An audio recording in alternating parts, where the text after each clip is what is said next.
Welcome back to Cody Talks NFL, presented by Blitzalytics.com. And here's your host, Cody Manning. And welcome into Cody Talks NFL. How you guys doing? Hope you're enjoying your life. Hope you enjoyed the last weekend of football. It was great action. Unfortunately, we saw all those injuries. But that's the thing about this league. It's a next man up mentality. So this year might be the healthiest team that ends up winning the Super Bowl. I am about to go ahead and get into today's episode. One thing I do definitely want to address, I did miss a few games on last week's Cody Talks NFL. I do apologize to my listeners. That is unlike me. I am such a perfectionist to the worst of me sometimes, but yeah, it ate me alive when I realized I was messaging poor Rob all day about how bad I felt, but I'll make up for it, and I'll make sure I cover the games of all 32 teams today. I'm gonna go ahead and get into this. Again, if you are a first-time listener of Cody Talks NFL, how this works is I will talk about last night's Thursday night matchup, give out my Blitzalytics Prospect Encyclopedia Thursday night player of Thursday Night Football. Then I will go into the Sunday 1 p.m. games, the Sunday 4 p.m. games, the Sunday night game, and the Monday night game. So let's just go ahead and get this started so we can get you guys going with your weekend. Miami faced Jacksonville last night, and Miami completely dominated that game. They won 31-13. Dolphins improved to a 1-2 record.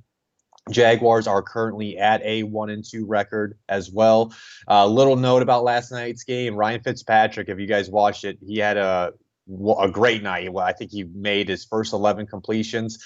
Here's a fun stat for you: Ryan Fitzpatrick is now the second player since 1948 to have 2+ passing touchdowns, 1 rushing touchdown, 20+ rushing yards, and a reception in a single game. The only other player to do that was Walter Payton in Week 3 in 1983 against the Saints. So we got to see a classic Fitzpatrick peak type of game. He's always such a fun guy to watch. I was just thinking about this last night. Like, he's not a Hall of Fame quarterback by no means, but at the end of the day, he was a fun football player. I know he's probably going to end up somewhere high in passing yards and some other stats. So I don't know if there's like a journeyman type of plaque or something that they could put in the Hall of Fame, maybe name it after him or some type of award. But hey, kudos to that guy for playing as long as he has in the NFL.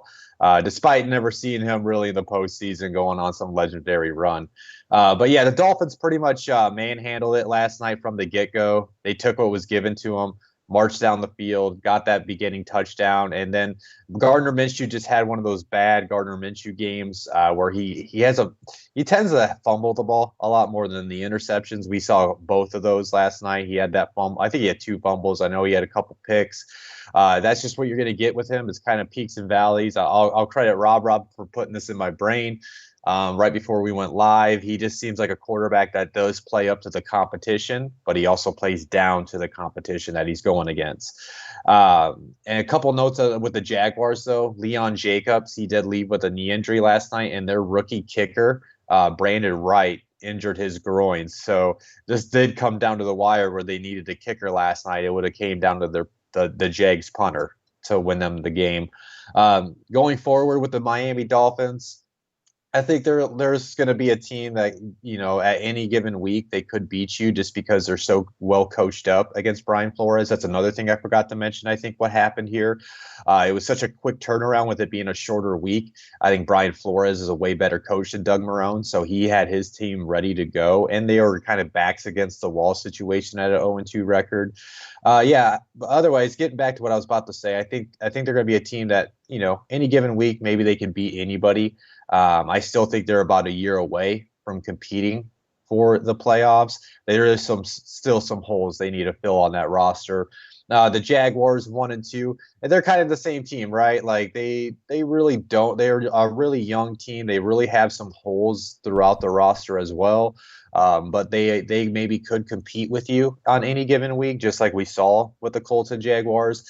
I think both teams are still a year away from competing for the playoffs, so we'll have to see how this year goes.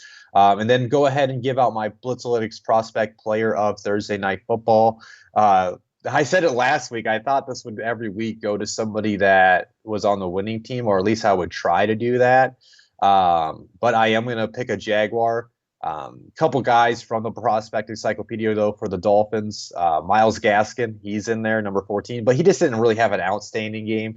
Technically, a running back at the same position, had a way better game, way better performance than him. Preston Williams caught a touchdown. We got to see Austin Jackson had some ups and downs throughout the night, looked good at some drives, got destroyed in others. But yeah, other than that, I'm going to go ahead and give it out. James Robinson, the running back for the Jaguars. He was the number 21 prospect in the prospect encyclopedia. It was written by David Connors. Last night he had 11 rushing yards for 46. 11 rushes for 46 yards, 2 touchdowns. He also had 6 receptions for 83 yards, and he had 129 yards total. This is his backfield. I know, even including myself, when they moved on from Leonard Fournette, I thought this was going to be a Reichwell Armstead and a Devin Exigbu type of split backfield committee. But with those two dealing with injuries, James Robinson has taken advantage of his situation, and he has taken control of the backfield. And I mean, honestly, when those guys do eventually come back, they're going to have to, I guess, earn their share if he keeps up this level of performance for an undrafted rookie. As I always do every week, I like to read the overview on what David wrote about him, and I thought David nailed his scouting report pretty good. He says Robinson has a great vision and will give his blockers a chance to create space, but he can actually be a little too patient and needs to become more decisive. He has really good contact balance, effective cutback, and runs through traffic well, but lacks a second gear. Robinson is great in pass protection and could appear on third downs, as his low center of gravity allows him to get in the way and hold off rushers, though he looks unnatural catching the football. He ended it with he'll start on the practice squad with the hope of becoming a committee back. And keep in mind, when we wrote these, this is back in June and July. The rosters we had to send this in July. So he wrote this up with the idea that Leonard Fournette would be on the roster as well. And I thought his scouting report of James Robinson was just perfect. And I'll say this too, this James Robinson coming on vibes. I know it's a kind of different type of situation, but he's giving me James Conner type of vibes as far as his running style and coming on in his first month as a rookie running back in the league. I'm going to go ahead and get it going with these previews. Before I get going, this is a great Sunday slate of games. Not only there are great matchups, but it's a proper balance of games, which I wish the NFL would stick with. I believe it's 5 games to start off at the noon hour, and then we get 4 games on the 4 o'clock hour, which come on, NFL, have a proper balance so we can enjoy throughout the day, because nothing gets worse when there's 2 or 3 games on the 4 o'clock hour, and either 2 of them or 3 of them turn into a blowout and they're unwatchable. Give us some more options. Plus, it makes Red Zone better too in the afternoon when there are more games going on. First game I'm going to talk about is Houston is traveling to Pittsburgh to face the Steelers. One little note on the Steelers. I might be stealing some thunder from my boy Roy Countryman from the Steel City Sermon, who will be on live on YouTube tomorrow morning. So make sure you do subscribe to our channel, Steelers fans. But Ben Roethlisberger, he will be a Steeler. He will become Mr. Steeler. What does that mean? After this weekend's game, he'll have the most games with the Pittsburgh Steelers as a player. I didn't realize that he was going to have that record until I started putting together my script last night. So Roethlisberger, congratulations. I'm going to go ahead and get going, though, with the injury reports. I'll just stick with Steelers injury reports since there's only one player of note. Juju Smith-Schuster has not practiced this week because of a knee injury. And then on the Texans side, Brandon Cooks. These 4 players have been limited in practice. Brandon Cooks with the quad, Duke Johnson with an ankle, Laramie Tunsil with the elbow, and Peter Colombi. I'm always going to butcher a name like that. Sorry, guys. With a hamstring. As far as how this game's going to go, I mean, honestly, with the whole like Big Ben becoming Mr. Steeler, like it just sounds like it's going to be a Big Ben type of day on that Steelers offense. It sounds like they're going to. I don't know if it sounds like, but it just seems like it's set up like where he's going to go like 300 yards and 4 touchdowns or something like that in this game, which is plausible against this Texas defense. It's not that great. I mean, they have a few playmakers between like a Zach Cunningham, a Justin Reed. J.J. Watt is still there and still producing. So, I mean, they got a few guys, but I don't think that they have enough to slow down the Pittsburgh attack. Pittsburgh's got James Conner and Benny Snell out of the backfield. They got a variety of ways they could attack you. Even if Juju has to miss this game, they still have a plethora of wide receivers they could spread the ball to. So I do think they're going to pick apart this Texans defense and put up points throughout the afternoon. Switching sides of the ball, I mean, I feel so bad for Deshaun Watson. He's behind, I guess, maybe an average O-line at best. Laramie Tunsil, he's probably going to play, but he's been limited in practice with an elbow injury, and that's their best offensive lineman who's blocking his blind side. Going against a very ferocious defensive front between T.J. Watt, Cameron Hayward, Bud Dupree looks like a man possessed so far this season. They still got guys like Devin Bush, Mika Fitzpatrick. It just seems like, though, the Texans offense to begin the season seems off.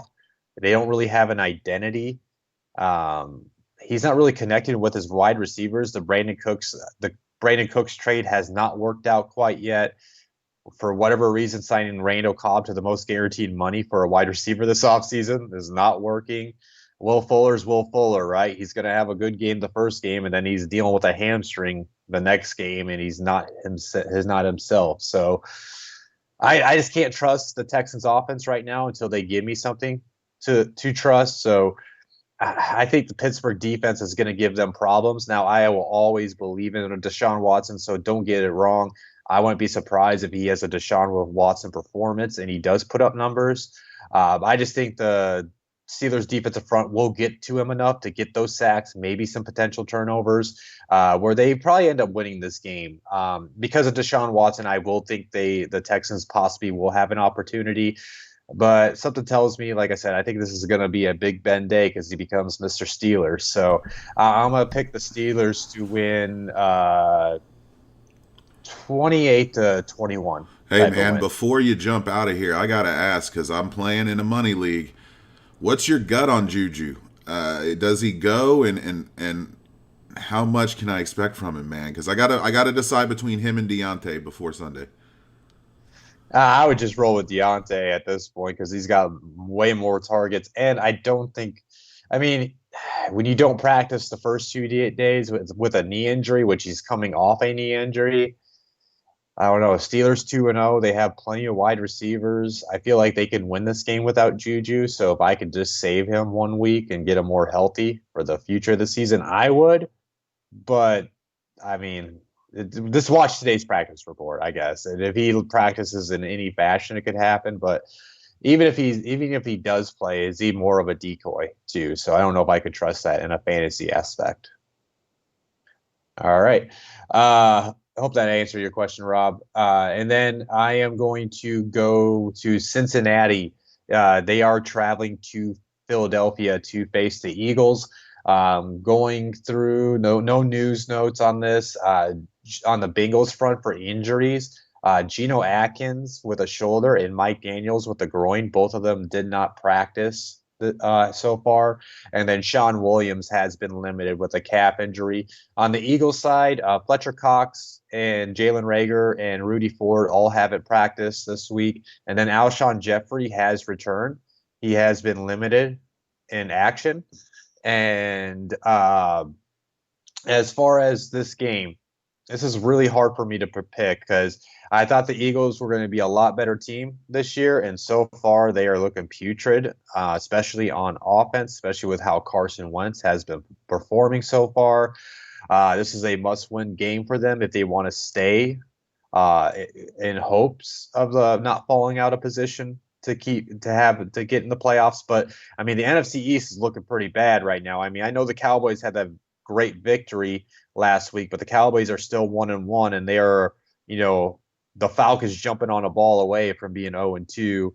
And you already know what the Washington football team and the Giants are. So the Eagles are still in this early. They just got to get a win. The Bengals defense is very bad, right? They can't stop the run at all. They need more playmakers in that defense. So this is like a perfect get right type of game for the Eagles. I think the Eagles will lean on guys like a Miles Sanders. I think maybe they get the tight ends involved. I'm not sure what's going on with Ertz, like I talked about on Fantasy Voyage, but maybe they get a go there. Ertz involved. Maybe they spread the ball throughout the wide receivers. Maybe Deshaun Jackson goes off this week. I think the Eagles, because of that Bengals defense, is not that great. I do think they're going to be able to move the ball pretty easily. I think it's more about just protecting the ball, which has been their issue. There are too many turnovers by Carson Wentz so far this season. So I do think the Eagles will move the ball, though, easily and have opportunity to score points throughout the day. Switching sides of the ball, the Eagles defense, it looks like they'll probably miss Fletcher Cox, but they do have Javon Hargrave back in that lineup, Derek Barnett, Brandon Graham, and that Bengals O-line outside Jonah Williams has just been awful this season. So they should be able to get after a Joe Burrow. But will their tight ends, the Eagles tight ends are pretty bad. I mean, not tight ends. The Eagles linebackers are pretty bad right now. So we saw a little bit of Drew Sample last week when he filled out for CJ Uzomah. Does he take advantage of those Eagles linebackers? We'll see who Darius Slay sticks on. So say a Darius Slay does stick on like an AJ Green. Can a guy like a rookie like T. Higgins step up? Tyler Boyd? I think the Eagles defense has some nice pieces throughout it, but there is still some holes, especially at that linebacker spot. So I do think Joe Burrow will find holes in their coverage, and he will have opportunities to move the ball through the field, through the air, on with his legs as well. So I think the Bengals are going to have a nice day on offense. I just wonder if they're going to be able to slow down the Eagles' offense. So who am I going to pick to win this game? I'm going to go with the more veteran team. I'm going to go with the more, I guess, well-rounded roster in this game.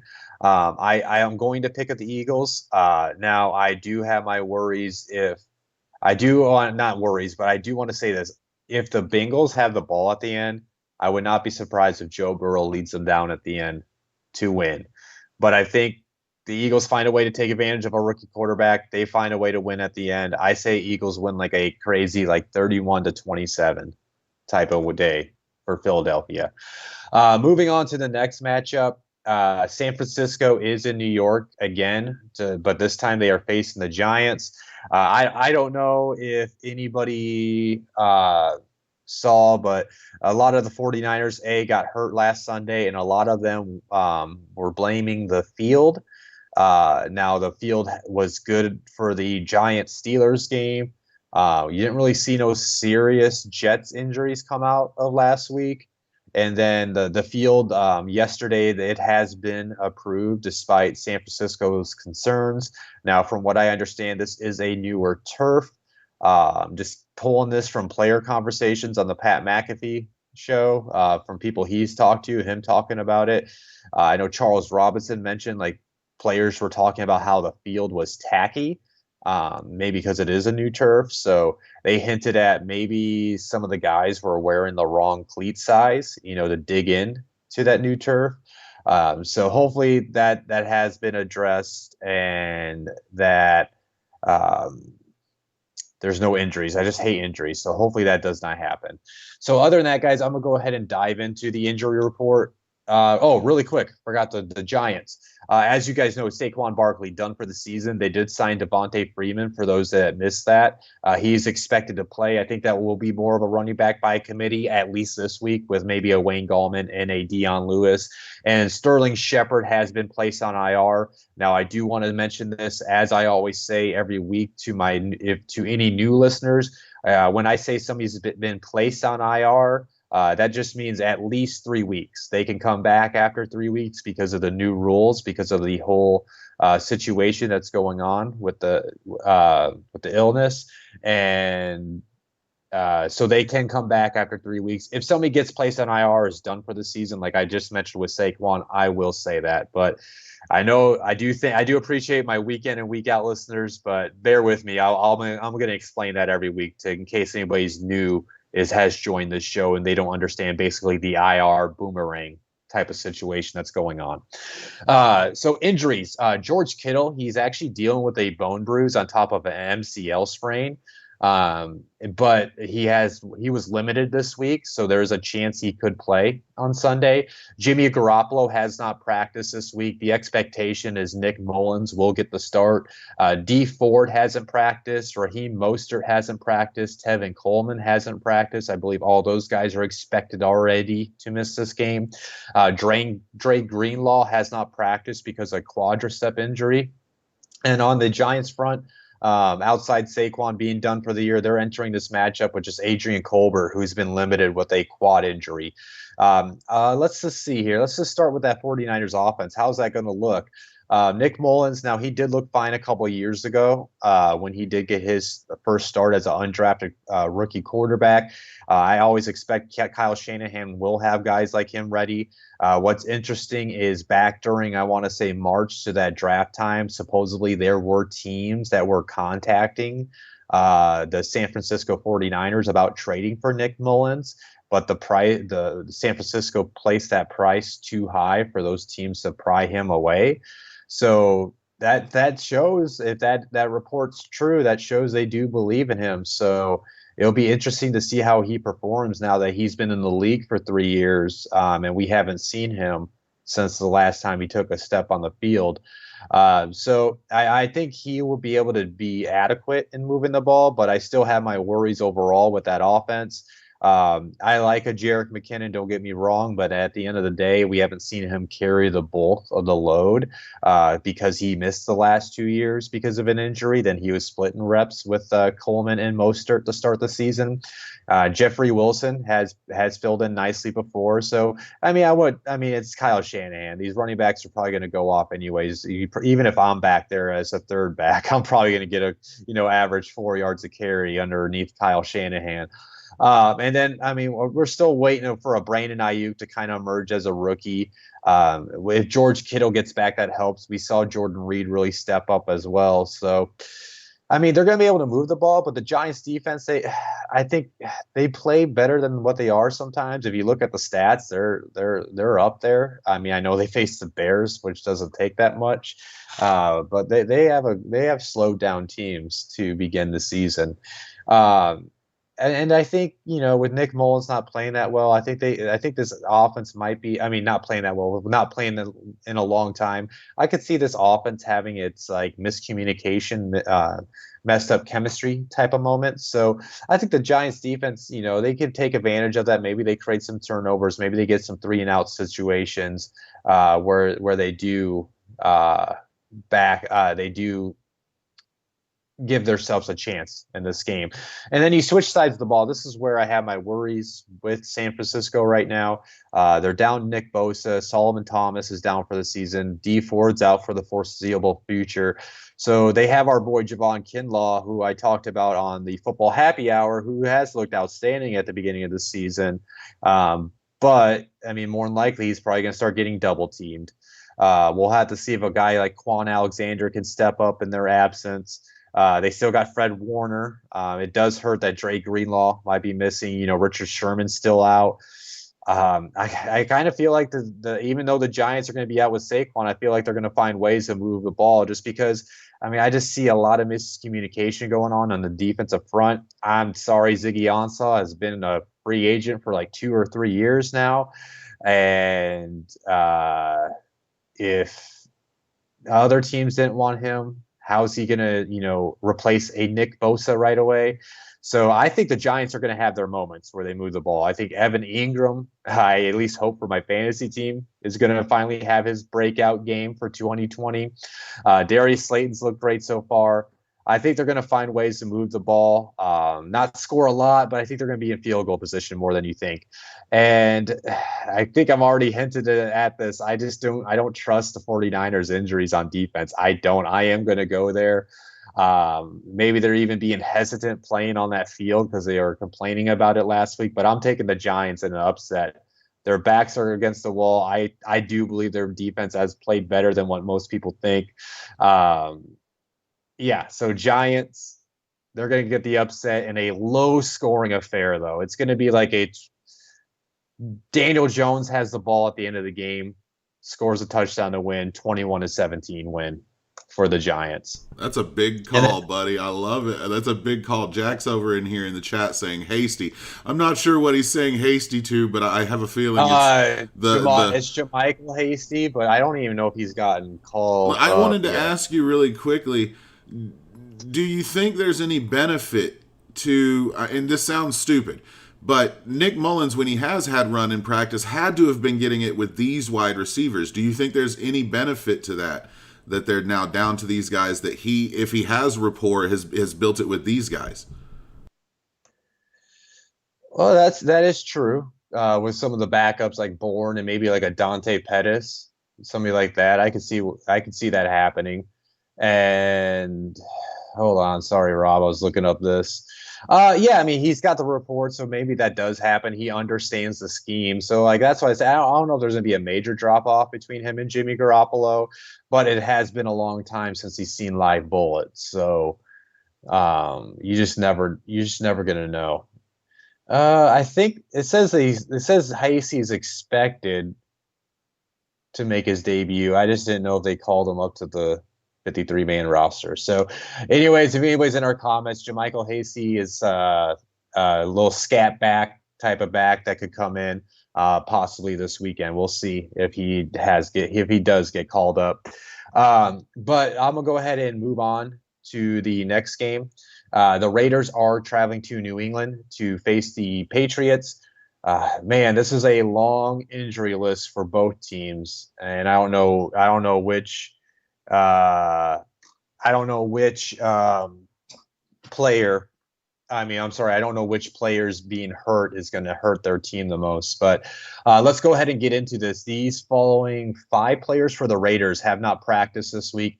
Trent Brown with a calf, Josh Jacobs with a hip, Darren Waller with a knee, Nick Kwiatkowski with a pectoral, and Denzel Good with a thumb and an illness. And then Brian Edwards, Henry Ruggs, and Sam Young all have been limited this week. I mean, shoot, Darren Waller and Josh Jacobs can't play. That's basically their offense right there. And that's what was my major concern with the Raiders offense is, they can be good running the rock, but if the main piece of your running the rock is going to miss any games, that's just going to damper the offense. And then the Patriots, let's see here, they're pretty long too. It's more limited guys, and then did not practice. James White hasn't returned yet. Now, that's a non-injury thing for those that miss. He had the prayers to him and his family. He had the unfortunate event of his dad passing away last weekend, and his mother, I believe, is still in critical condition. So I am sure he's staying away from football for the time being, which is rightfully understandable. But yeah, so James White more than likely going to probably miss this week.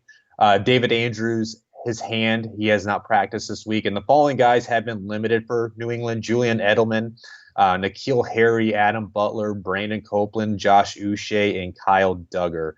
I'm going to start with the offensive side here with the Patriots, just because I was so impressed how Cam Newton looked last week. I think they are really doing a good job slowly building this offense around Cam. I do want to see how they evolve the passing game with this running scheme that they're currently running, because eventually that's going to have to happen when they face against a high-powered offense. But we got to see when a guy like Russell Wilson's going off, that Cam can go toe-to-toe with a quarterback like that. I do have my worries with Julian Edelman. I've been saying it all week on podcasts and on social media. Like, every time it feels like he falls to the ground, he gets up squinting, and he's on the injury report. So it just feels like it's a matter of time before he has to miss games. And if that happens, who steps up? Is it a Damiere Byrd? Is it a N'Keal Harry? So I'm waiting to kind of see more from this offense before I completely put my chips on it. But I think they are going to get, the Raiders, they have some playmakers. Jonathan Abram can fly over the field. Max Crosby can get after the quarterback. I really haven't seen much from Corey Littleton yet since he's joined the Raiders, so I'm kind of looking for something out of him and some more consistent play out of their cornerback group. I mentioned it on the Fantasy Voyage. The Raiders have given up the 4th most passing yards so far this season, so they kind of have a leaky end at the back part of their defense that they need to fix. And so maybe Cam Newton can take advantage of that. I do think with it being Bill Belichick and Cam Newton, they're going to be able to find ways to move the ball down the field, and they will have plenty of opportunities to either get a field goal or score a touchdown. Switching sides of the ball, I'm going to have to eat some crow. The Raiders, they have impressed so far. They're 2-0. I definitely didn't expect that to happen. But we'll see what happens as the season goes on because they are going to have to deal with injuries. They were without Trent Brown on Monday night, so I really can't even feed into that too much. I'm actually more feeding into that Josh Jacobs and that Darren Waller injury right now. If both can't go, that significantly hurts this offense. I mean, that offense ran through the two of them in their little upset against the Saints. I do have my worries with Josh Jacobs now because it seems like he's always dealing with an injury dating back to his college days. So if he can't stay healthy, can Devontae Booker and a Jalen Richard at least put up his production in his absence? And then what happens with, if Darren Waller has to miss, because that's Derek Carr's guy. That's his go-to guy across the middle of the field. Brian Edwards flashed, but he's limited with his foot right now. That's something he entered the rookie year with it banged up. And Henry Ruggs should be good to go, but how many times he was flying open last week a couple times, but I know our boy Jack's probably going to be upset if I say this, but at the end of the day, Derek Carr looked great last week, but he had one pass attempt over 20 yards. So they got to be able to push the ball down the field to Ruggs at some point, especially when he's flying by cornerbacks. So this might be a game Derek Carr has to put on his shoulders if Josh Jacobs is out. And can that Patriots secondary take advantage of that? Can Stephon Gilmore rebound and stick on, get an interception? Can the McCourty twins make a play? So this game's hard for me to read because if the Raiders were healthy, I think they have enough where they can move the ball easily on this Patriots defense because I do think the Patriots run defense is struggling right now. But if Josh Jacobs isn't there, if he's less than 100%, I think there's going to be stall opportunities that gives the ball to New England. I'm going to pick New England. They are at home. If Waller and Jacobs play, Raiders have a chance to win this game. Too banged up for me to trust at this point of the week. I'm going New England. They win a 24-14 type of win against the Raiders. Before you move on, I do have some news for you from an earlier injury report. It does appear that Juju is a go on Sunday. Okay. Source being Juju Smith-Schuster, who on his Instagram, as if he were listening to the show, says to load him up into your fantasy lineups because he's playing Sunday. So I just wanted to get that to you, man. Sure. I guess if Juju's listening to my show, maybe I just fired him up for a good fantasy performance. So, that doesn't change my idea. Like I said, the Steelers have plenty of wide receivers, that they can spread the ball to. And maybe he just wants to be part of Mr. Steeler Day on Sunday with Big Ben. So, if you go back to your question though, Rob, who would you rather play if you have both of them on your fantasy team?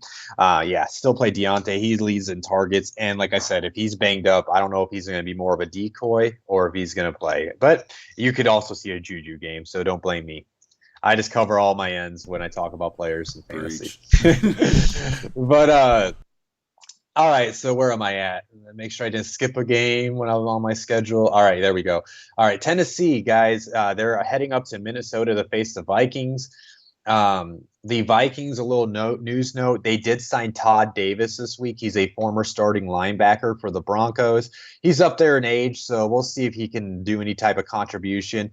In that move, they did place their rookie linebacker, Troy Dye, on the IR. I know he was a top 10 player for me on the Vikings prospect encyclopedia list. So that's unfortunate loss early to their season. But Todd Davis is a veteran, so maybe he can do just fine, especially since they also lost Anthony Barr for the year. Let's go through these injury reports for you guys. The Titans. A.J. Brown has yet to return to practice. I know that hurts for fantasy football players, including myself. Derek Robinson hasn't practiced. Jonathan Joseph hasn't practiced. And then Malcolm Butler has been limited with a quad injury, and Chris Jackson has been limited with a hamstring injury. On the Vikings side, they're pretty banged up right now in their secondary. Mike Hughes and Cameron Dancer both have not practiced this week. Those are two cornerbacks I held in high regard in the prospect encyclopedia list for the Vikings, and they're probably both going to have to miss. And then Riley Leaf and Chris Boyd and Mike Boone, all three have been limited in practice this week. As far as this game, man, it seems like this has Titans written all over it for the win. Brian Tannehill is coming off a very solid week. Jonnu Smith looked good last week. Corey Davis is looking like he's finally coming into his own as a NFL wide receiver.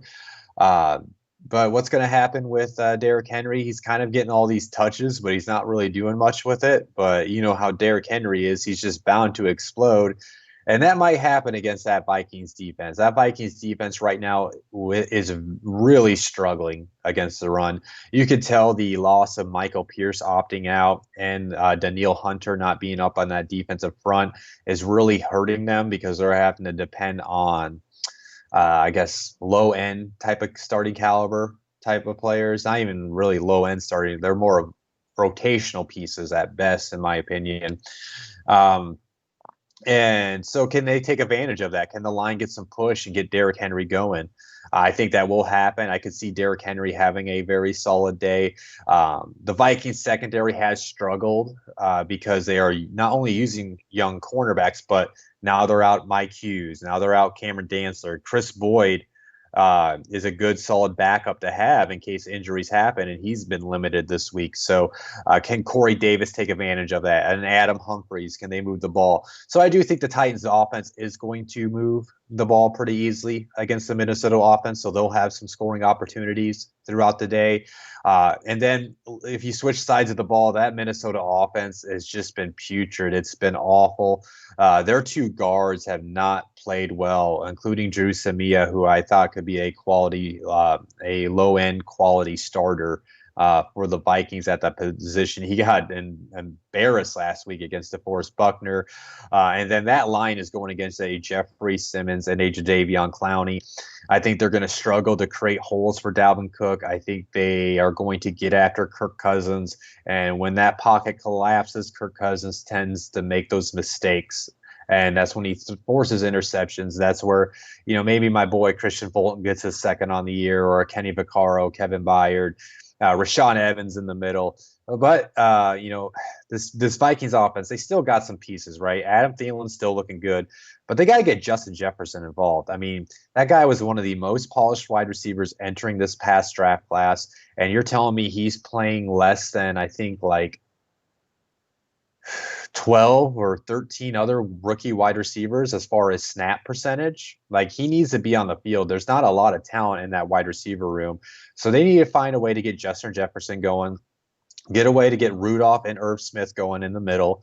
And they just got to stay away from the middle of their offensive line because it's putrid with those two guards right now. So maybe run more outside zone with Dalvin Cook. Maybe get him more involved in the screen game so you can get the defensive line guessing, so they're not coming off the ball and trying to get after Kirk or stopping the run right away. But, and the defense is solid. I think they do find ways to create some turnovers. Everything says Titans win this. I am going to pick the Titans to win this game just because of how awful the Vikings have looked. As far as that prediction, I'm going to say the Titans should win with how the Vikings have looked, like a 28-17 type of win for Titans. But I don't know if anybody else listening to this is getting the vibes, but this has such a total like Titan trap game feel to me. Vikings are at home. It just feels like that. It's going to be like one of those games where everybody thinks the Titans win and the Vikings actually put it together and they find a way to squeeze out a win at home. I'm just saying that just because I got that weird feeling. I've been feeling it all week, but I confidently can't go with the Vikings. But don't be surprised if the Vikings pull it off on Sunday. But I'm still picking the Titans to win like a 28-17 type of win against the the Titans to beat the Vikings. All right, let's go ahead and get into this next game.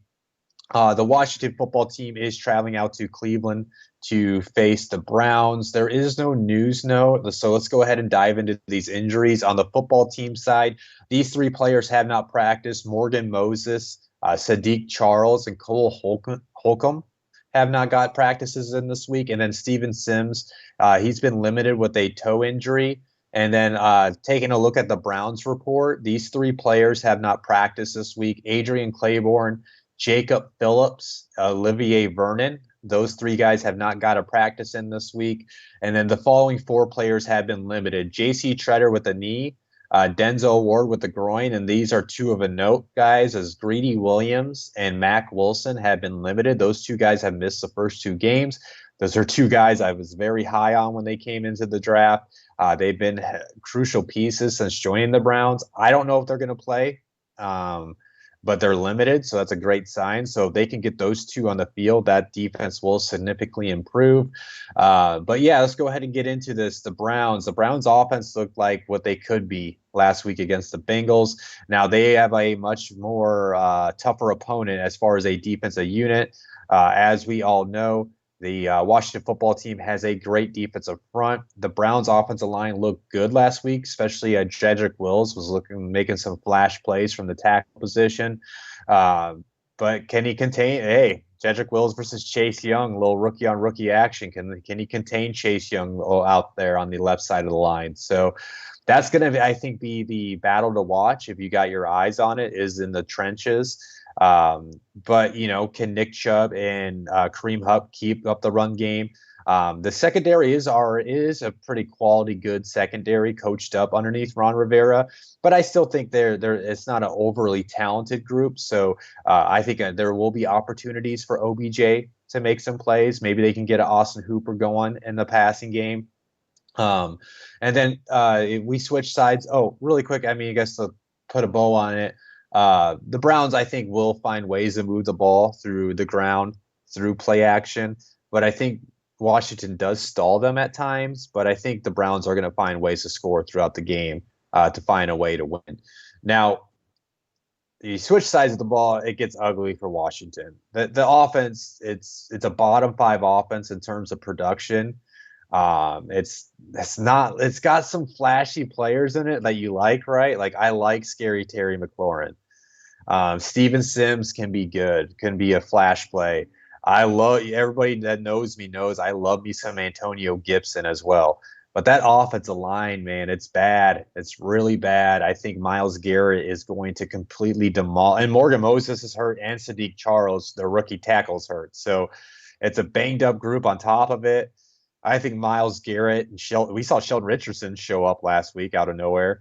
Those guys are going to get after Dwayne Haskins. It's just going to force 3-and-outs. It's going to force interceptions or turnovers. So I think the Cleveland Browns defense is going to look pretty good, especially if Mac Wilson and Grady Williams end up being in the starting lineup on Sunday.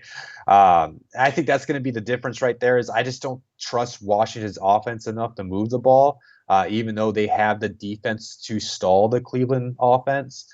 So I am going to go ahead and pick the Browns. I think they find ways to score throughout the afternoon, and then just the inadequate offense of Washington just continues to hold them back. I think the Browns win like a 28-13 type of win for the Browns. I'm going to go ahead and get into the next game. The Rams, this is a 1:00 game. They're screwing your Rams on these 1:00 games, Rob. You're damn right they are. The Rams are traveling out to Buffalo to face the Bills. A little note on the Rams front, Joe Noteboom, their starting guard, he has been placed on IR. David Edwards is to start in place for him. Now, I'm a Badger guy. I always trust my Badger linemen. So, I mean, Joe Noteboom has looked solid in the first two games. So I think Edwards can go in there and fill in that role, and there shouldn't be a major drop off because offensive linemen from Wisconsin know how to block.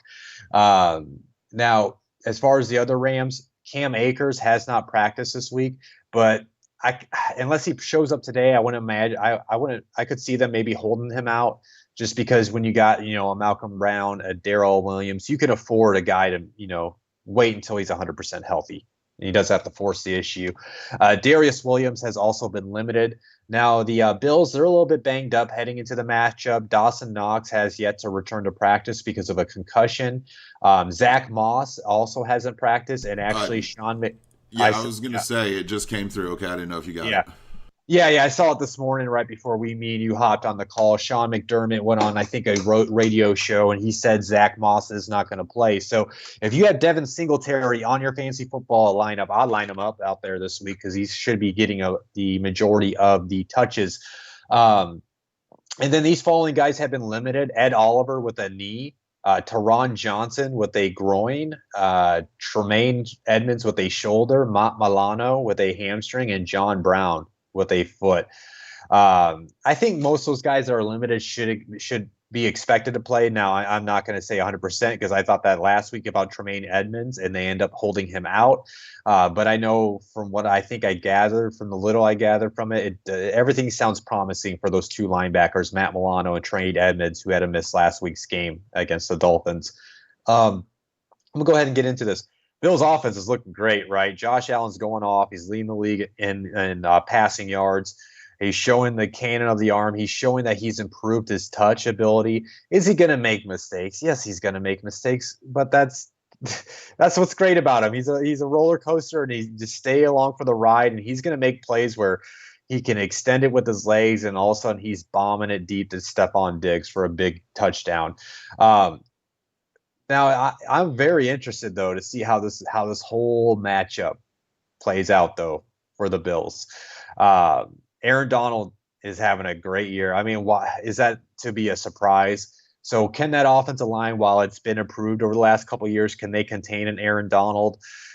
Is Jalen Ramsey going to match up one-on-one with Stephon Diggs? I mean, you're talking about one of the, if not the best cornerback in the league going against Stephon Diggs, who is one of the, if not the best route runner in the league. So from a scouting aspect, I'm like, please, one-on-one, shadow him all day. I want to just watch and see how those two battle throughout the day.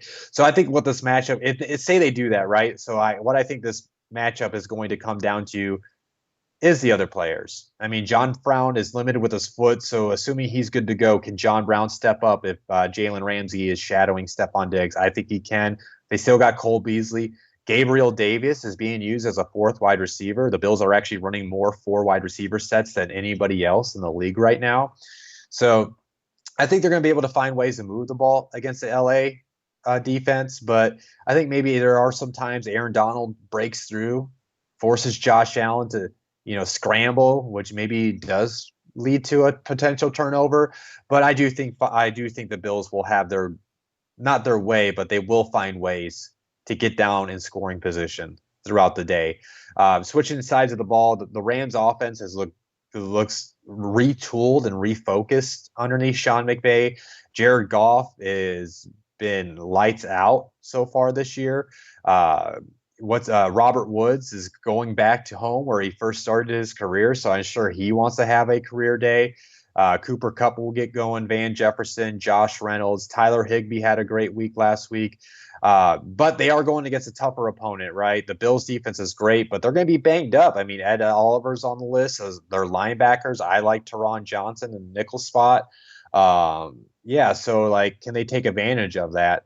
If Tremaine Edmonds and Matt Milano had to miss, I mean, we saw, and even Tyrod Johnson in the nickel spot, we saw Mike Gesicki go off last week against that Bills defense. So there could be a potential big Tyler Higbee day from the position for LA. So I think because of these injuries, and I won't say the Bills defense, as great as they are world beaters quite yet. So I also think the LA offense is going to move the ball and be in scoring position throughout the day. I think this is going to be like a blow for blow type of game. One team dominates the first quarter, next quarter the other team dominates, and then I think it's going to be who wins the fourth quarter, who maybe has the ball last. I'm gonna pick Buffalo. Sorry, Rob. They're at the home team. Maybe the LA to 1 p.m. slot time does show an effect in this one. Maybe the Rams get off to a slow start. Maybe it's like the Bills have a great first half and the Rams storm back and fall short in the second half. Like I said, I think it's going to be a back and forth type of matchup. I'm going to go with the Bills since they are home. It's going to be a close one. It's going to be a fun one. I think the Bills win like a 31-27. Let me ask you this. As a Rams fan, I want to know here, because I was expecting them to probably be 1-1, 0-2 at this point, right? 2-0 is better than I think I could have guessed.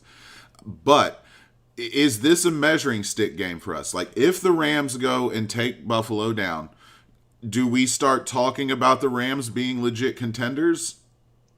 Yeah, I think definitely. I forgot to mention that. Like, yeah, this is a it's a thermostat game, for the Rams. Like, are you guys hot, or are you in the middle, or are you in cold? Because like, I think even if you guys like lose barely, like I just said, I think that shows that you guys are still good.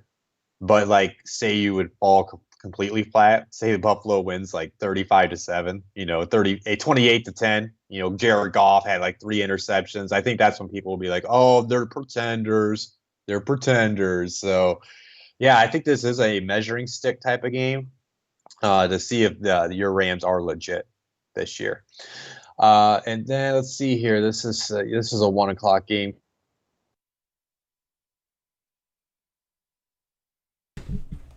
Moving into the 1:00 games, right?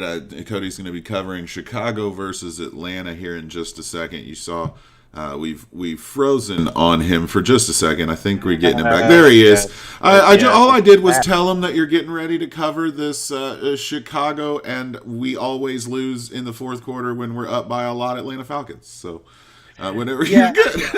That guy, because when you put 2 nuts disturbed on, so apparently it doesn't matter. All right, so guys, I'm gonna go ahead and get into this Chicago Bears traveling out to Atlanta. I thought, man, I thought last night, guys. I know I'm kind of getting into this early. I was like, man, I've been saying this all week. This Bears team does not seem like a 2-0 Bears team. It feels like a fluke, but like somehow it's probably their luckiness is gonna probably continue. Even though I was going to pick Atlanta before I'm about to talk about what I'm about to talk about. So let me just go ahead and get into it, guys. Chicago, their injury report is just Khalil Mack. He's been limited this week. Now the Falcons, oh man, I hope you guys got all day for their injury report. These following what looks like 6 or 7 guys have not practiced this week. Julio Jones with a hamstring, Kendall Sheffield with a foot, Ricardo Allen with an elbow, Dante Fowler with the ankle, Caleb McGarry with a knee, Tack McKinley with a groin, and Luke Stalker with a hip. And Dan Quinn with a lack of testicles. Now, Julio Jones, we've seen him like not practice all week and go on game day, but that is something definitely to monitor heading into the week. And if you listen to Fantasy Voyage, I hope you picked up Russell Gage like I told you guys to in the waiver part. I didn't even see this coming. I didn't know Julio was banged up. And then these following players, which is another 5 players that have been limited for the Falcons this week.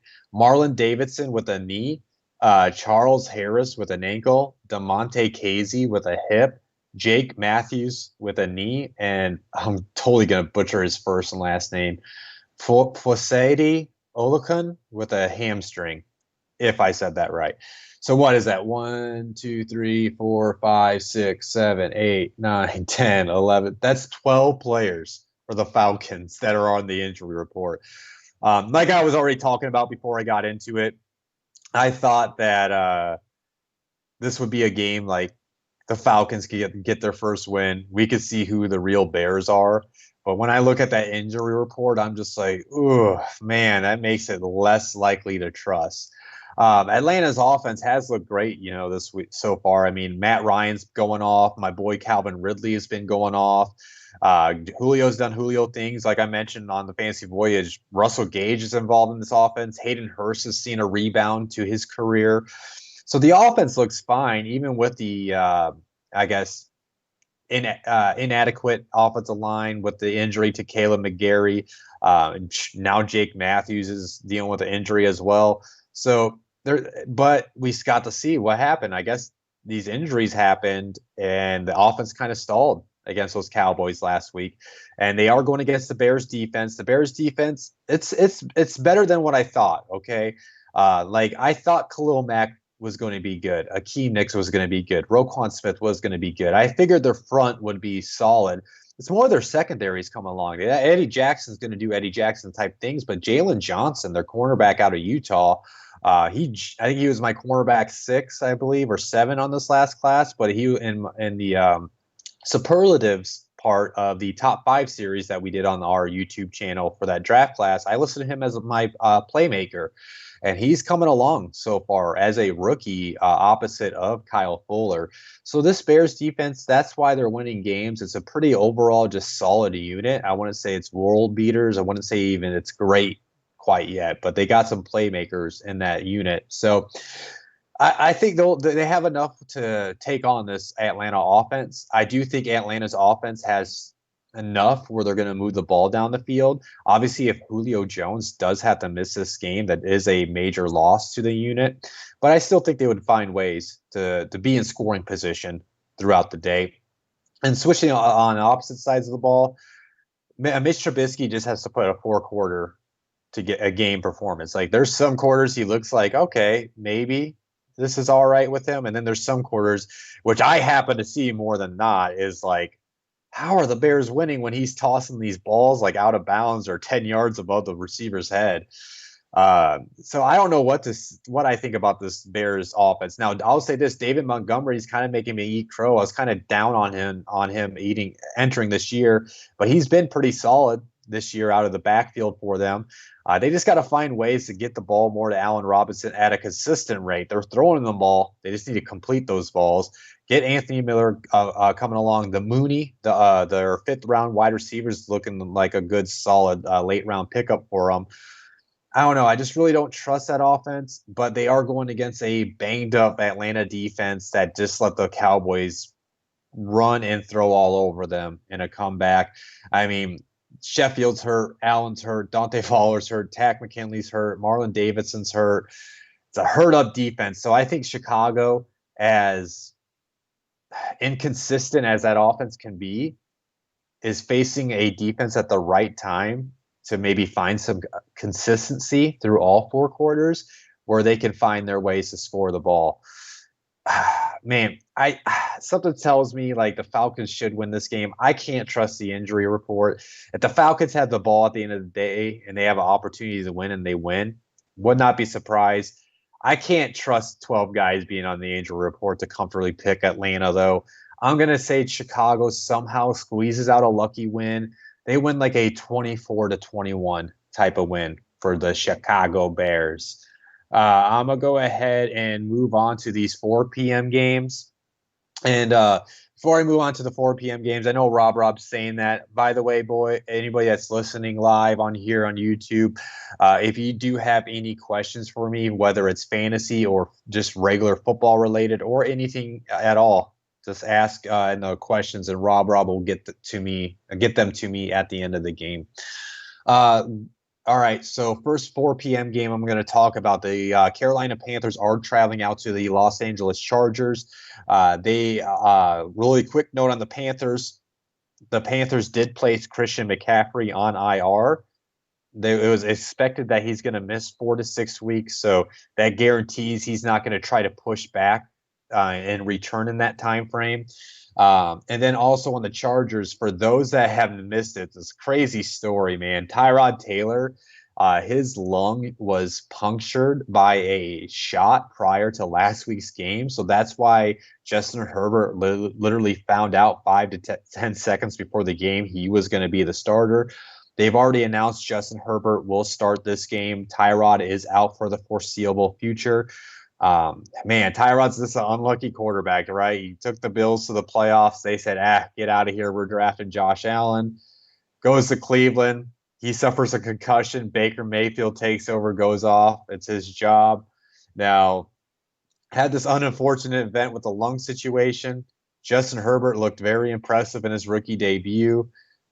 Now, Anthony Lynn says Tyrod's the guy. I still wonder if Herbert does this again, like another 300-yard performance this week, and it continues, it's gonna be you're messing with the locker room at that point. If wins and production continue for Herbert when Tyrod is cleared to return to play, but it's a weird situation. They think maybe he could compete. It's like a week situation. I've heard too, like where some doctors don't want you to be physical for 4 to 6 weeks. So that will be something to monitor for LA. I just want to ask you about something else I'd like to monitor for LA too. I've been, I'm addicted to Twitter and NFL Twitter specifically. There's a lot of talks about the Chargers players being just beside themselves upset with the medical staff. And I got to thinking, is there a chance, like say you go out there and you catch a ticky-tack injury that normally the doc come over and we're going to hook you up and you're good. Do you think there's like a chance that these guys like, no, I'm good for the day. No, man, I'm not risking. I don't trust you right now. Because again, it's coming out in many different forms that the team and the medical staff now are at odds. Yeah, I mean, if it's a shot like that, I am sure there would be that debate for a player would happen. It's a tricky. I can't really comment on right, yes because I've never heard this before. I've never heard just that bad of medical staff. Now, if it's a different doctor, right? If it's that doctor, I understand. I just think with it being like you're a 1-1 team, you just almost beat the Super Bowl champs. Like what kind of message does that send to your rest of your? It's a weird, complicated, like psychology type of thing. I don't know how to explain. It's like, how are other players going to view you, right? If you don't want to come in and try to win the game, then you got to talk about the business side of the game. Hey, the players' contracts are tied to snaps. Players' contracts are tied to play production. So are you going to hurt yourself financially over it as well? So there's a lot. That's a multi-complex question. I don't know if I can give a for sure answer on how players would handle that. So yeah, I'm gonna go ahead and go through the injury report. Yeah, I did not do that. All right, so the Panthers, they got some key pieces missing heading into this matchup as far as practice reports. Russell Okung and Dennis Daly, two of their offensive linemen, have not practiced this week. And then one of their better veteran defensive linemen, Kawan Short, has not practiced this week. On the Chargers side, these following players have not practiced: Asmar Bilal, Justin Jackson, Justin Jones, and Nick Vigil. And then Brian Bulaga and Rayshawn Jenkins both have been limited.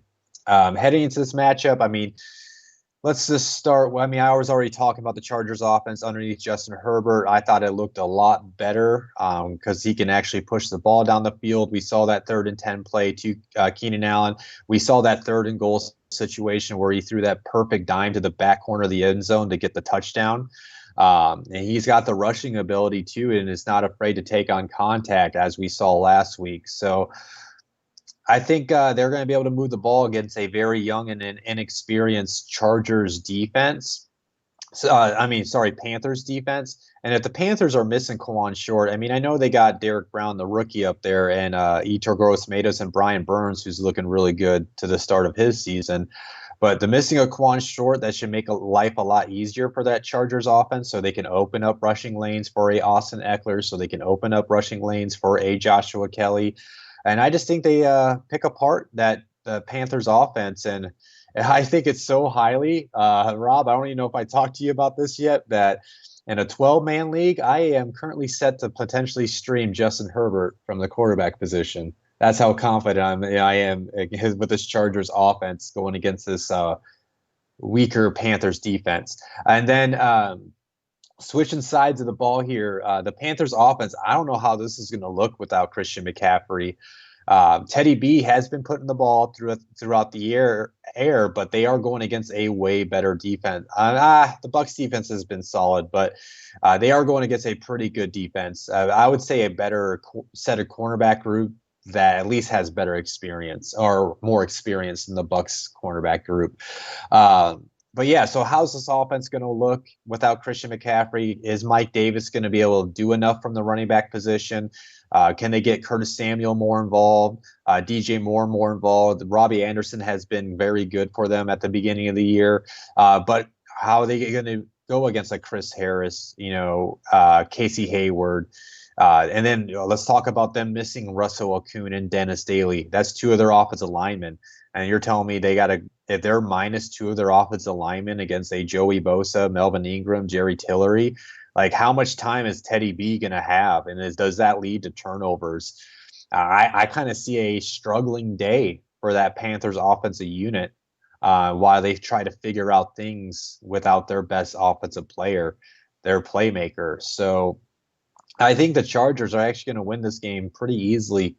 I think they find a way to win, and I think it's going to be close in the first three quarters, but I think they find a way to go up like a touchdown or up 10 points, and then you're going to see like a heavy dose of Austin Eckler and Joshua Kelly to run that clock out and leave with a victory. So yeah, Chargers, I'm picking them to win. I say they win like let's say they win like a 35 to 28 type of win for the Chargers. Next 4:00 game I'm going to get into, I'm going to talk about the Jets. They are traveling to Indianapolis to face the Colts. No news on either team. Man, talk about another banged up team. Man, how can you be this banged up and you got like one of the worst rosters in the league? Feel bad for Jets fans. I'm going to go ahead and dive into this laundry list of injuries. These following players have not practiced for the Jets: Jamison Crowder, Connor McGovern, Steve McClendon, Rashard Perryman, Quincy Wilson, Ashton Davis, and George Fant. So that's like two offensive linemen. That's two wide receivers. That all those guys are starters. Steve McClendon is a starter defensive lineman, but his is a non-injury, so I'm not sure if he's dealing with a personal issue. Then Ashton Davis, their rookie safety, is not going to be able to get on the field. And then these following four players have been limited: Kalen Ballage, Mekhi Becton, Nate Harrison, and Chris Hogan. All four of those guys have been limited. And then on the Colts side, Rocky Sin, who was a surprise inactive this past Sunday, he came down with some type of stomach illness. He has yet to return to practice. I hope he's all right. And then Matthew Adams has not practiced with the ankle, but Jack Doyle has returned to practice. He's been limited, and Julian Blackman has been limited this week. I'm going to keep it short, and I'm not even trying to be biased. I think the Colts run all over the Jets. The Jets are a terrible team. Not only they're a terrible team, I just went through all those injuries. I think Jonathan Taylor is about to completely demolish that Jets defense. They're probably going to get the coordinator talked about getting Hines back involved. So I think the both of them are going to have a great day. You're going to see probably a play action, couple deep bombs at TY. I think the Colts offense walks all over that Jets defense. And this is the same thing. The Colts defense right now is a top defense in the NFL as far as terms of limited production that they have allowed to the opposing offenses. And I think that's going to continue against this Jets offense.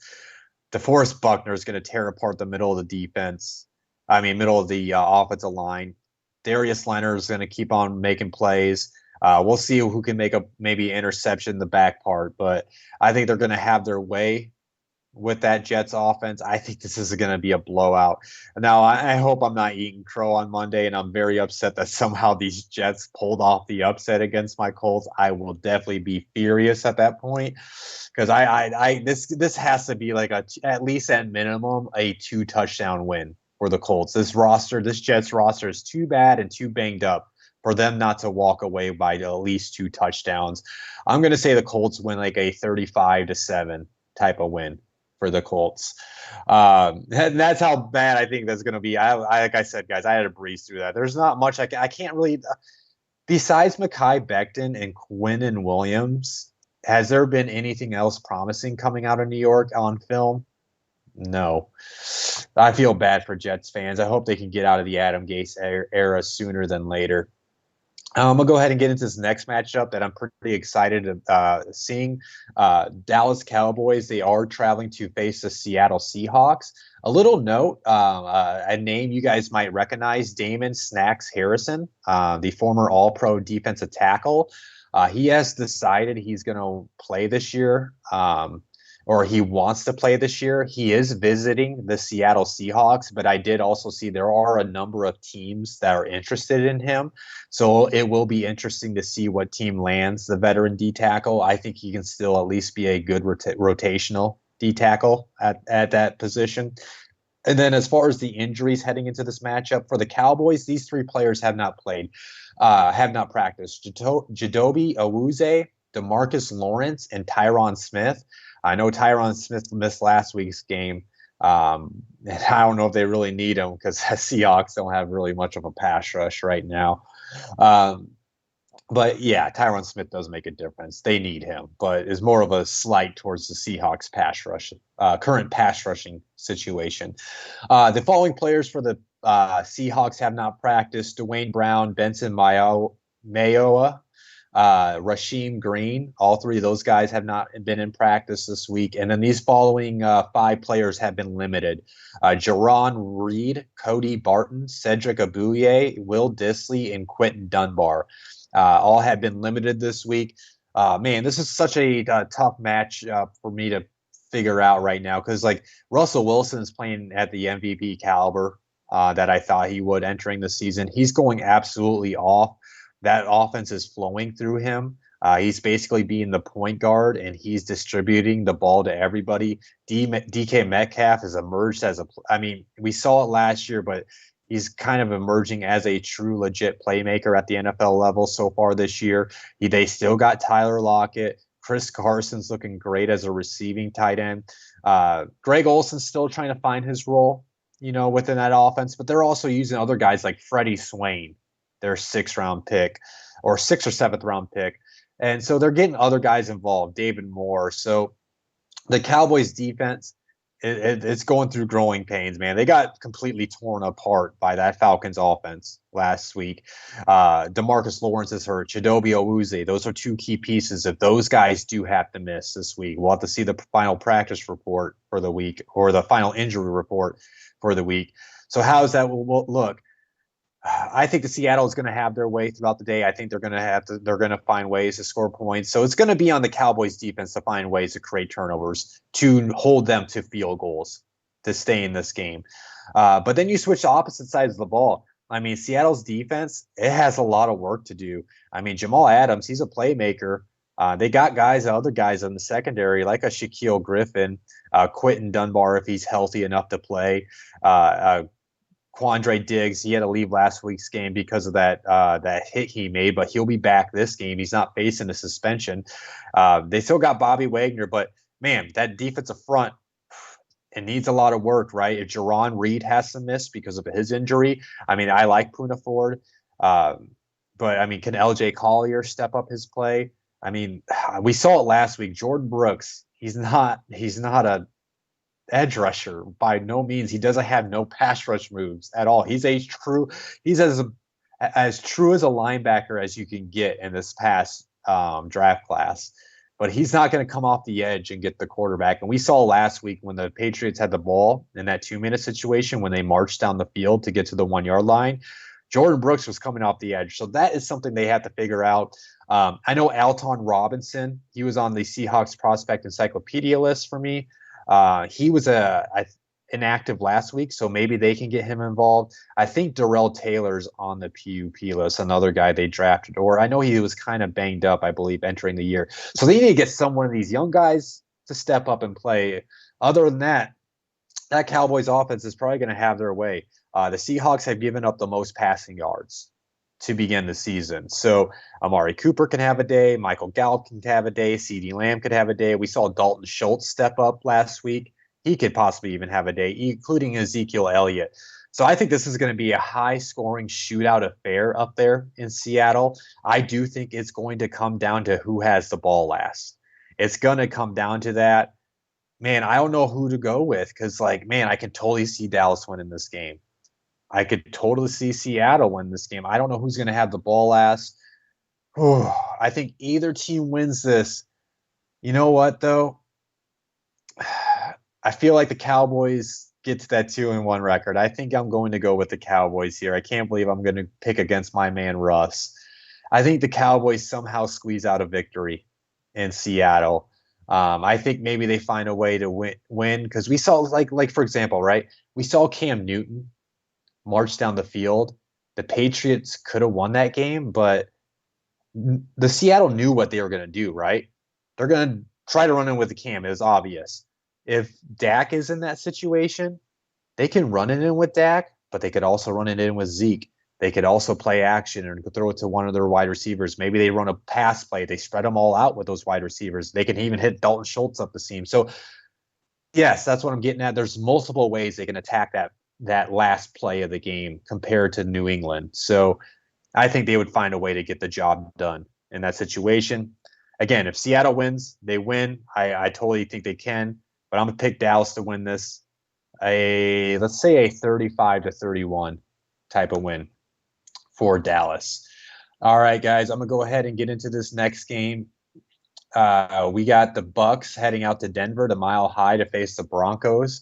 No major news on either team as far as injuries. With the Bucks, Jason Pierre-Paul and Justin Watson have not practiced this week. Donovan Smith and Scotty Miller have been limited. And then on the Broncos front, Drew Lock has not practiced. He's expected to be out at least 2 weeks. Philip Lindsay hasn't returned yet. Devontae Harris has not practiced. And then these following players were limited: Shelby Harris, Jerry Jeudy, and Trey Marshall. As far as this game, man, I mean, you got Jeff Driscoll, who will be starting at the quarterback position for the Denver Broncos. They're out of Cortland Sutton. Jerry Jeudy is dealing with the injury. They're out Philip Lindsay.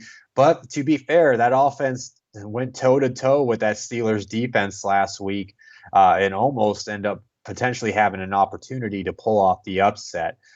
I do have high expectations for this, though. Bucks defense. They have one of the better defensive fronts. Devin White is leading the league in tackles. Him and Levante David form one of the best linebacker tandems in the league. Their secondary's coming along. Antoine Winfield is filling that honey badger role in the Todd Bowles defense. So I'm entering this matchup like, hey, no excuses. Yeah, that offense looked great. Not great. The offense looked okay against the Steelers last week for the Broncos, but this is Jeff Driscoll. This is a young, banged up offense with maybe below average offensive line. So like this is like a no excuse performance by the Bucks on both sides of the ball. Because if we switch it, the Broncos they're out with Von Miller. Bradley Chubb is still working his way back from his ACL tear. Their linebacker core, they got Alexander Johnson, but that's about it. I mean, AJ Bouye is still out. It's a young secondary. So this is a get right defense to go against for the Bucks offense. So, is Leonard Fournette now the guy? After we saw his second half eventually taking majority of the touches from Ronald Jones. How's this passing offense going to look now that we got a healthy Chris Godwin, now we got a healthy Mike Evans? So is this the game we're going to see this Bucks offense we all been waiting to see since they all got together this offseason? So this is a no excuse game for me on Tampa. Did Tampa get the win last week? Yeah, but it wasn't pretty because it didn't close out that large lead that they had. So I'm ready for them to put it together and make people believe that this is a Super Bowl caliber type of team. I do think they will handle business against Denver. They should win this game by at least a minimum of a touchdown. So I'm gonna say the Bucks win this game. They win like a 31-17 type of win. That's the type of win I expect for the Bucks, is like a 31-17 type of win against the Broncos. I'm going to go ahead and get into the last 4 p.m. game really quick. We got the Detroit Lions traveling out to Arizona to face the Cardinals. With the Detroit Lions, their injury report, Hunter Bryant has not practiced with a hamstring. The following players have been limited. Kenny Golladay, now the expectation all week is he's going to return this week. C.J. Moore, Desmond Trufant, Big V, their tackle, and then Nick Williams. All those guys have been limited. On the Cardinals front, these two players haven't practiced this week. Christian Kirk with a groin, Mason Cole with a hamstring, and Jordan Phillips with an ankle. Talk about two teams going in completely opposite directions, right? Cardinals are off to a 2-0 start. Their offense is electric with Kyler Murray, with DeAndre Hopkins. They got a nice little tandem going with Kenyon Drake and Chase Edmonds. Larry Fitz is still there. Looks like Christian Kirk is heading towards possibly missing this game. But they got Andy Isabella, a Keyshawn Johnson, so they can still move the ball against a very poor Detroit defense that got absolutely manhandled by the Packers offense last week. I mean, I don't know if you could trust that Detroit Lions defense whatsoever to even maybe make an upset this week. I put the Lions 31st on my power rankings this week. That's how low I think of this team right now. I just do not trust a Matt Patricia-led team until proven otherwise, which probably won't happen because he's on his way to his seat was already hot entering this year. And he's having to hover his ass about an inch above that seat right now because it's burning hot. So I think the Cardinals offense is going to move the ball easily against that Lions defense. They're going to find plenty of opportunities to put points on the board on Sunday. Switching sides of the ball, I'll say this. The Cardinals defense, I mean, I still believe they got holes in there where adequate offenses will be able to pick apart.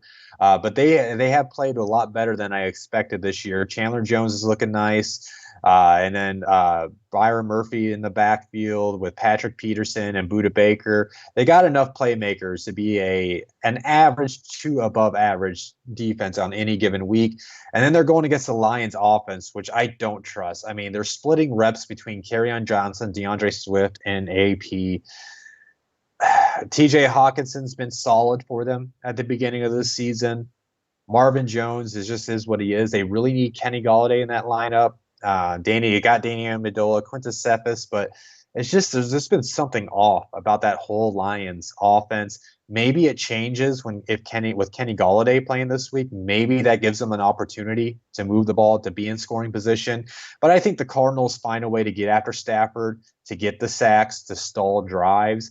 But maybe the Lions do find some opportunities throughout the day because, like I said, I think there are still some holes you can pick apart in this Cardinals defense. But I think the Cardinals end up I think this is a game where the Cardinals kind of seem in control for the majority of the matchup, but maybe the Lions are like always within grasp. Maybe they're like right there if they score in this drive to be within a one-score game, but they just keep on falling short. I don't know if I explained that right, but you got what I got. Cardinals going to win this game pretty easily. I say they win like a 31-21 type of game for the Cardinals. And then we got I guess this would have been a really great Sunday night football matchup if it was like 4 or 5 years ago when Drew Brees still had an arm. A hint, what I'm about to talk about. So we got the Green Bay Packers traveling down to New Orleans to face the Saints. We got some big injuries by the wide receivers. For the Packers, Devontae Adams has not practiced this week. That's not a good sign. As well as Josiah DeGarwa has not practiced. Kenny Clark has returned to practice for the Packers, so that's a good sign for their defense, as well as Randy Ramsey has been limited. And then as far as the Saints side, Michael Thomas has yet to return with his ankle injury. And then we have Malcolm Brown has not practiced, and Chase Hansen has not practiced. A good sign for them on the Saints defense is Marcus Davenport has returned to practice in a limited fashion. I don't know if he's going to return or not. Then Trey Hendrickson has been limited, as well as Teron Armstead has been limited. Man, this game's kind of weird and difficult to pick after last week's performance by the Saints. I'll start with what I already talked about. That Saints offense, man, it just doesn't look scary, does it? I mean, Alvin Kamara looked like Alvin Kamara, don't get me wrong. But if you can find a way to bottle him up, I mean, what else do they got really to depend on? We already know what Jared Cook is in his career. He's a every other game type of tight end. One game he looks great, the next game he disappears. Traquan Smith does look like he's made a next step in year 3, but he's still not going to take over games like Michael Thomas could out of that position. Emmanuel Sanders is showing his age so far this year. And then other than that, I mean, the offensive line hasn't played that well so far. Teron Armstead is banged up. So, man, I don't know how this offense is going to move the ball down the field. I don't like the whole Taysom Hill experience. I've been pretty adamant about that. And then let's just talk about, the elephant in the room. Drew Brees' arm. He's not, when he looks to push it down the field, it's not pretty.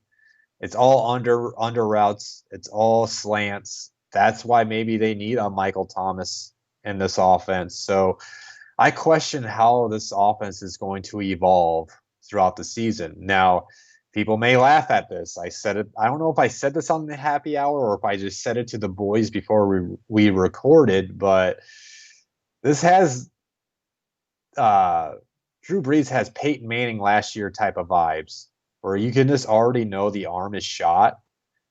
So is Jameis Winston going to be his Brock Osweiler, where at some point they're going to replace him, and then Jameis is going to come in, win enough games, but then Jameis is going to have a Jameis moment, like in the playoffs or right before the playoffs, throw a lot of picks, and then they insert Drew Brees and maybe try to go on that Super Bowl run.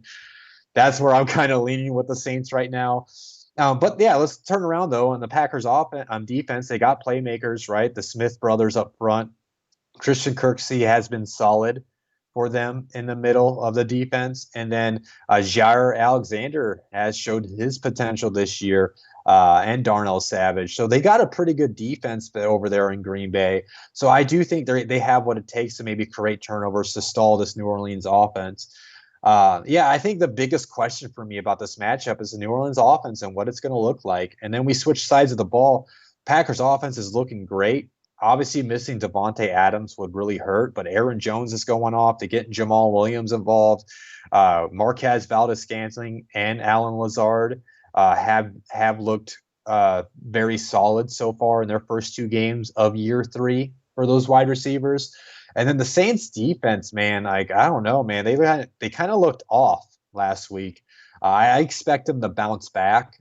I expect Cameron Jordan to perform better. If they can get Marcus Davenport to come off the opposite side, that should help out their defense. To Mario Davis, I want to see them get Zach Bond more involved. He's a versatile linebacker who I liked out of this past class that can help out that defense.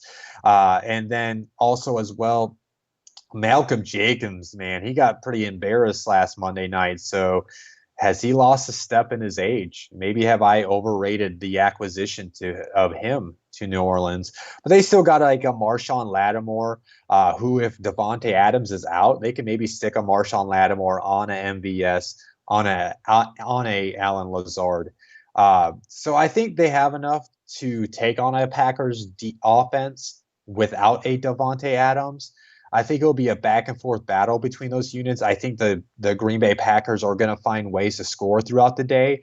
But I think the Saints will find ways to maybe get a turnover somehow, whether it's a forced fumble, whether it's forcing Aaron Rodgers to squeeze in a throw that maybe a C.J. Gardner-Johnson takes advantage of and gets his hands on, maybe a Lattimore pick.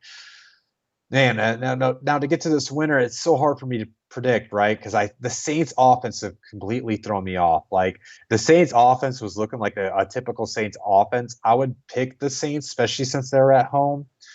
But the Packers are looking really good so far this year.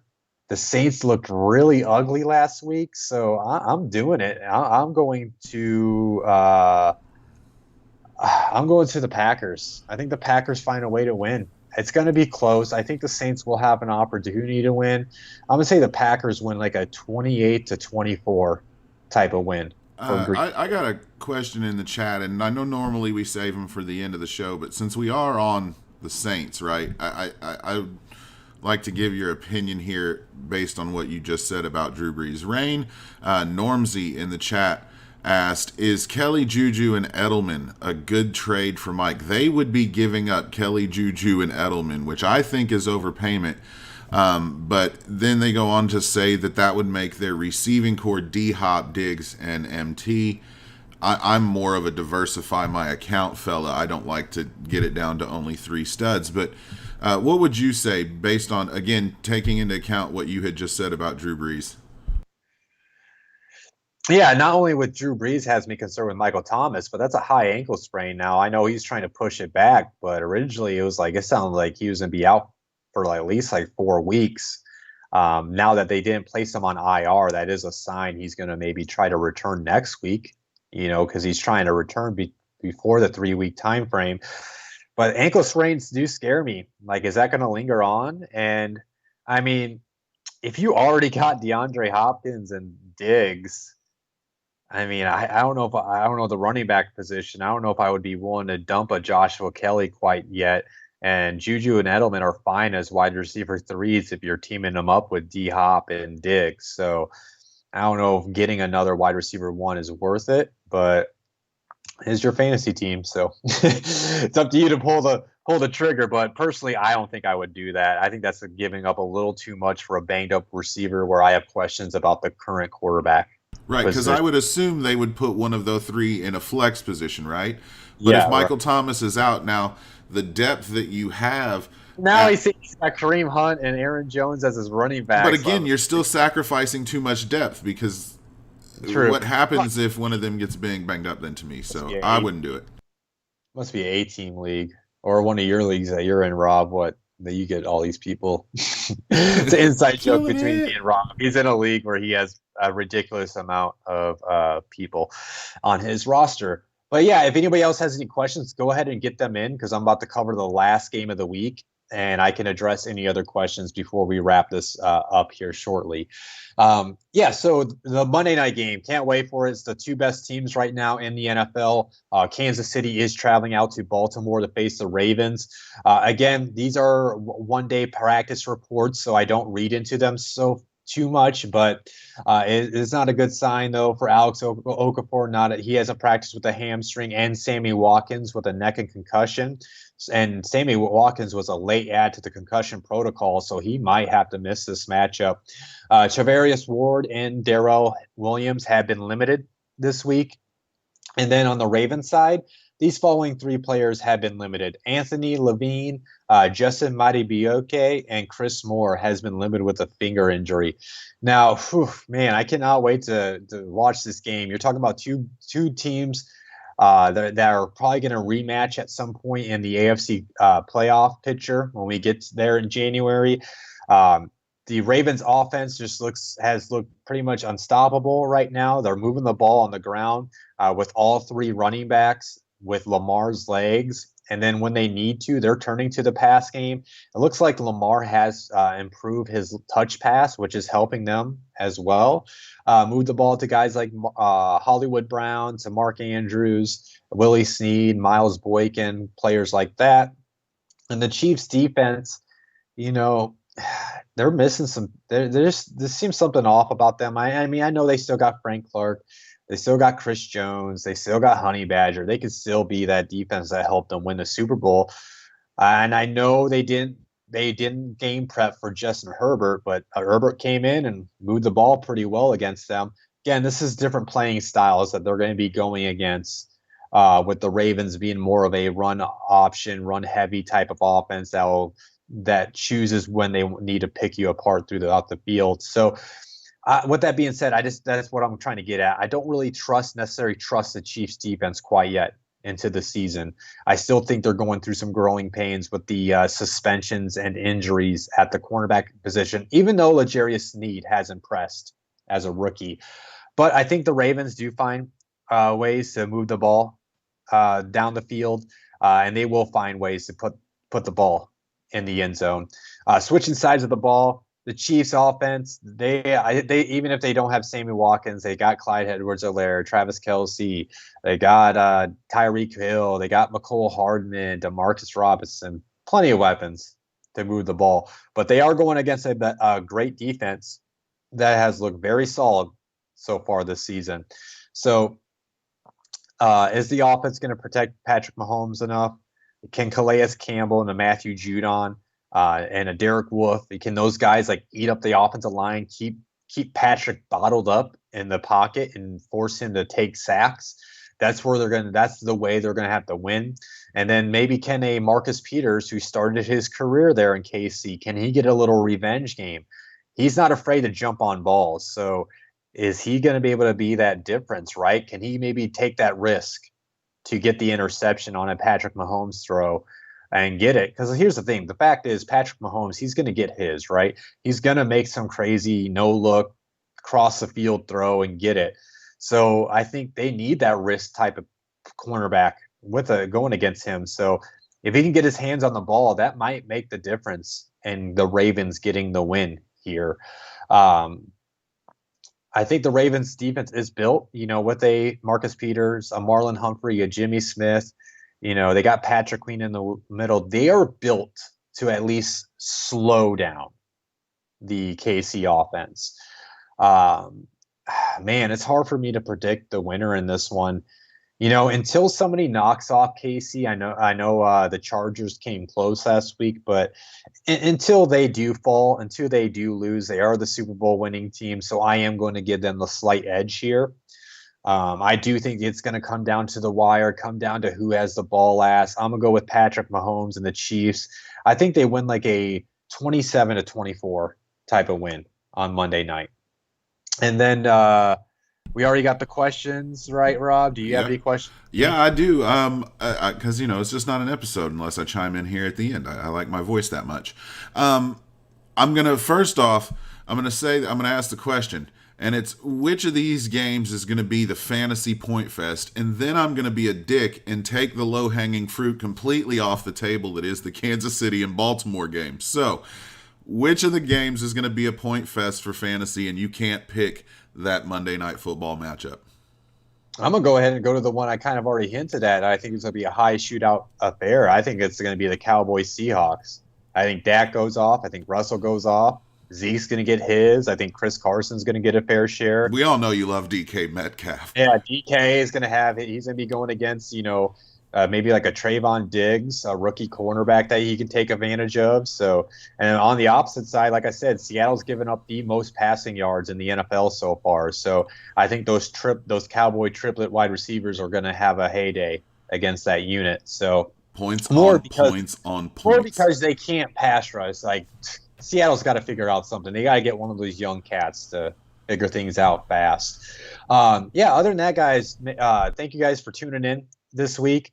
I appreciate everybody that does tune in live. Again, if you ever have to miss a live episode of Cody Talks NFL, you can always come back and find it on our YouTube channel. So make sure you do subscribe and like this video. And also just so you know when we do go live with our shows.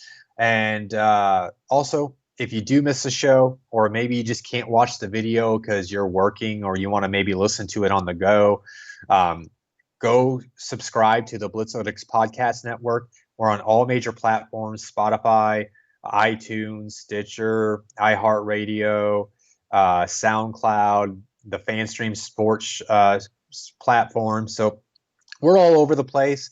In case you ever miss a live episode of any of our shows, which you can find the Football Happy Hour. We go live on our YouTube channel, 9 p.m. Eastern on Tuesdays. The Fantasy Voyage, me and Rob, we help you set your fantasy football lineups for the week. We do that around this same time on Wednesday mornings. But if you ever miss an episode, you can always find the audio on the podcast network. I also do write weekly Bucks articles for Blitzalytics, so make sure you go to blitzalytics.com, check out all of our articles. Other than that, I'm going to go ahead and head out, guys. Hope you enjoyed this latest episode. Hope you enjoy all the Week 3 games. Enjoy your weekend. Talk to you next week. Blitz out.